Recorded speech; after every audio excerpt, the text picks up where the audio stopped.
Hiya. So thank you everyone here that's attended and those that are online as well. My name's Lucy, as Johnny's just introduced there, and I'll first introduce myself by saying I'm an artist, photographer and environmental activist. My practice deals largely with rewilding, permaculture, ecological anthropology and journeys. I have a particular interest in conservation, land management and enclosures, whereby my work draws on a multifaceted approach to observation and documentation.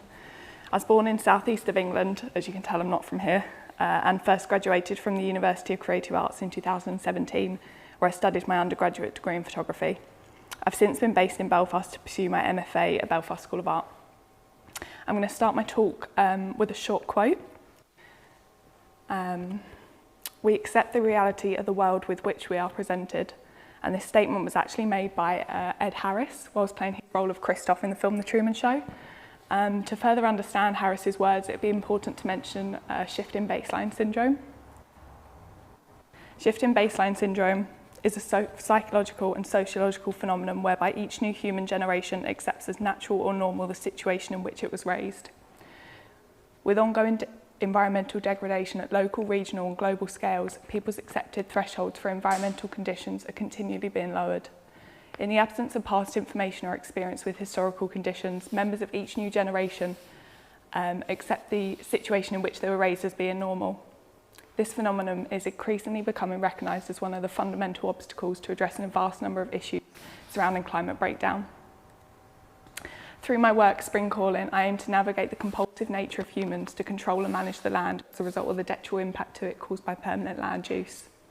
The work deals with the relationship between humans and the natural world and how much we believe we can improve it.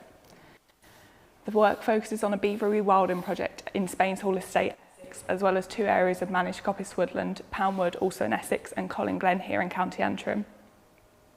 Rewilding is a form of conservation that reintroduces native plants and species to create an effective rebalance in the food chain. This natural process allows the land to work with itself, resulting in a self-sufficient system where each species has a role to play in supporting one another. Rewilding, however, is a somewhat contradictory statement. Re as a prefix is often used along with the meaning of again or to state a repetition or backward motion of withdrawal.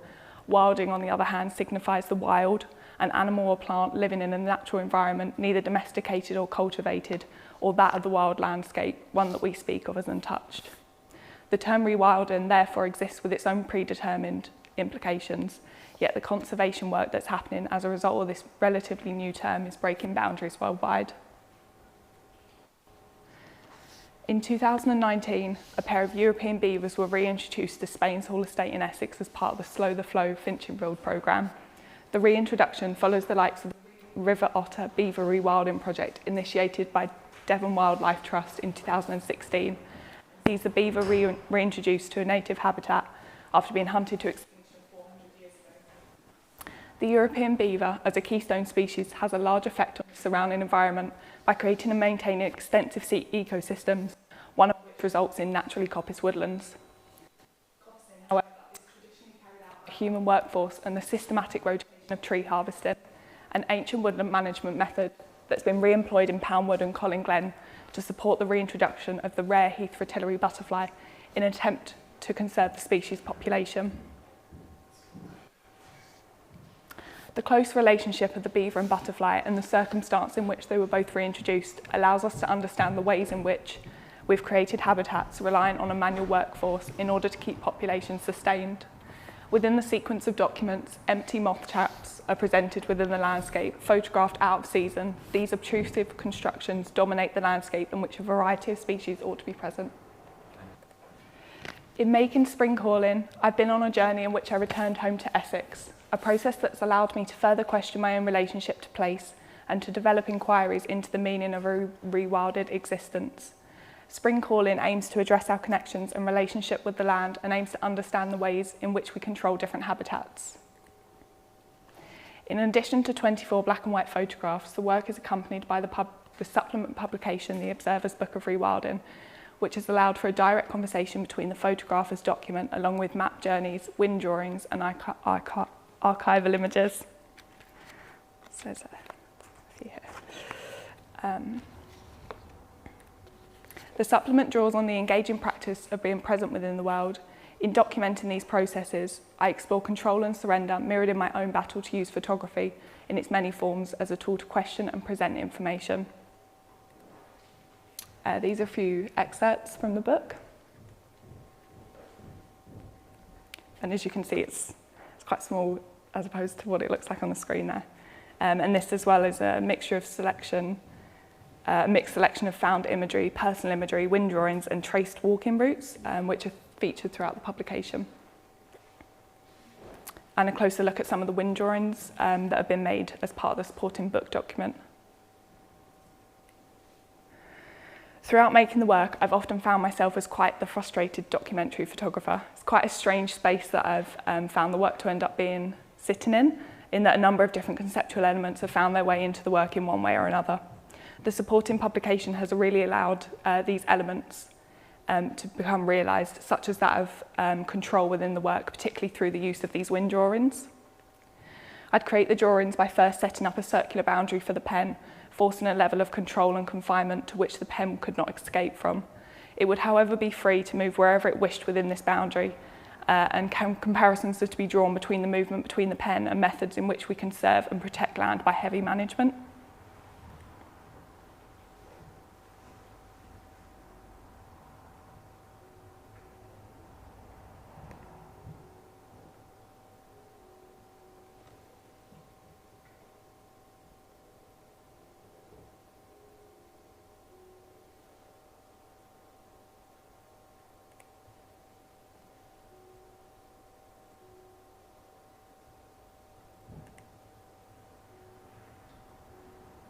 The work has been inspired by the likes of Yan Preston, Lucas Foglia, Barbara Bosworth, Andrew Bruce and Jan Gross, just to name a few artists, but most importantly by the writings of George Monbiot in his 2014 book titled Feral.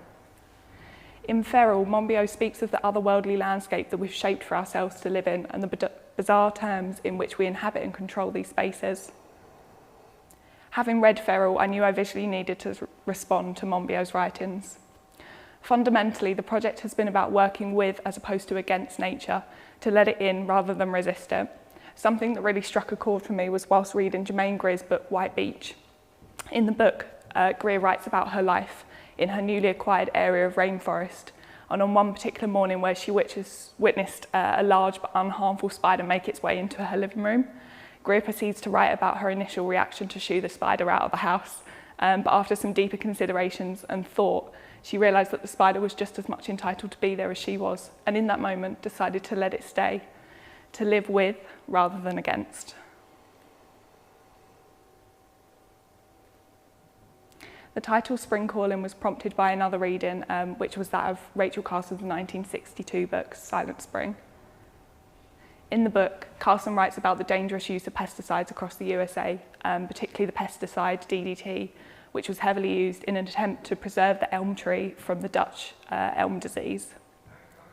The detrimental impact of this pesticide went on to affect huge numbers of bird populations, among many other insects, and actually in children as well.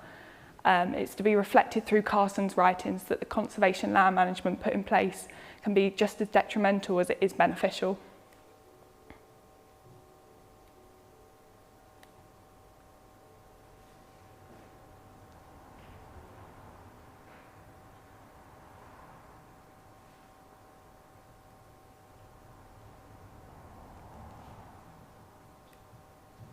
And I'm just going to end with a quote by Carson. To have risked so much in our efforts to mould nature to our satisfaction and yet to have failed in achieving our goal would indeed be the final irony. Yet this, it seems, is our situation. And that's me.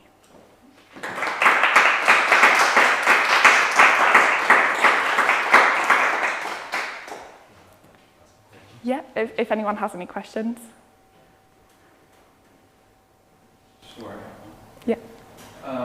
I was struck by the way you were talking about kind of the environment that you find yourself in is what you accept as normal. Mm-hmm. And I felt that was very applicable to current times with coronavirus and what we believe, how we were living was normal and what we are living now isn't. And I wondered if you feel like the work is applicable to other situations besides environmentalism and counterclockwise? Absolutely. I guess I've only really looked at it from the environmental perspective, in that everything I've begun to, well, since reading the book Feral, I've reevaluated almost everything that I thought to know as normal. So I guess, yeah, it's definitely been applicable to the current situation. But definitely in terms of just life in general, like living, work, you know, why are all of these things? It's made me question a lot of things basically, but definitely the environmental aspect has had a huge impact on everything, and just the way we would generally like live our lives, I guess. So yeah, thank you. Beautiful work, Lucy. Thank you. Could you talk a little bit more about, I'm very fascinated how you used wind drones and other kind of elements besides photography within your practice. Could you possibly expand upon that a little bit more? Yeah, definitely. I think it's fascinating. Thank you. Yeah, I guess I'd gotten to the point where the work, I'd been working in these 3 different locations for about 3 years, you know, revisiting them at different times of the year, etc. And there was just something missing, not so much from the photographs, but just to pull everything together for me personally. And I guess this is where the book had come in. So I started looking at, I was looking at archival imagery of how the Coppice woodlands had been managed since like the 90s, year and year and year after and after, you know, after again. And also just revisiting some of my own work that I'd maybe like shot on other mediums, you know, such as my phone, like little recce shoots that I'd been out and been to explore these places. And then the wind drawings. The wind drawings in particular were quite, it's something I'd done before a few years back. And for me, when it almost like passed through my brain, it was like, oh, it was just a really like tactical way of connecting with the place, and especially to be making them in the landscape that I'd been shooting in. Yeah, and so I think for me, just to be able to bring all of these things into the supplement publication just to support the photographs was quite interesting.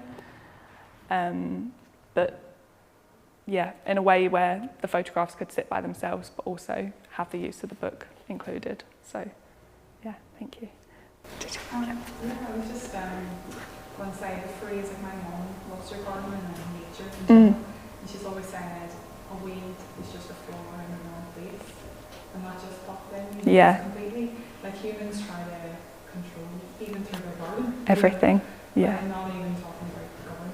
Yeah, yeah, in so many situations. And then also like, I don't know how long you've been everywhere, but we have a lot of what we call manicure forests. So like, you know, Lord of the Manor hundreds of years ago, like I live in Ormo. Okay. And Ormo Park is a manicure forest. Now it looks like very nature, but then if you go to proper forest, like we go somewhere like, you know, down Chapter, or, you know, anywhere that's not been manicured, you know, yeah, they're just very different, you know, things like that, like really different as well. It's beautiful, don't get me wrong. Yeah. With walks and stuff like that, but there's just something different about a non-manicured forest. Absolutely, yeah, and I guess this comes full circle to what I'd started, you know, it's what we know and it's what we've been brought up with, and we go to the park and we're like, oh, we're going for a walk, and, you know, and it is wonderful, but it's yeah, and it's so set to be a certain way so that it doesn't interfere with our experience or our day-to-day, or, you know, even when it comes to gardens and things, they're made in a way to fit us. And there's this whole thing that comes in, like the little wildflower patches and leaving the verges of the roads, and like all of these little things that are just not even considered can actually have such an important impact, you know, on the wider environment. So I guess, you know, something that I particularly wanted to express through the work is just to, one, reevaluate, you know, what kind of place am I in, you know, rather than to assume that everything that's green is nature, you know, why does this place look this way, you know, and what would it be like if we were to say, you know, reintroduce something that should actually be there to it. Yeah, definitely. Thank you.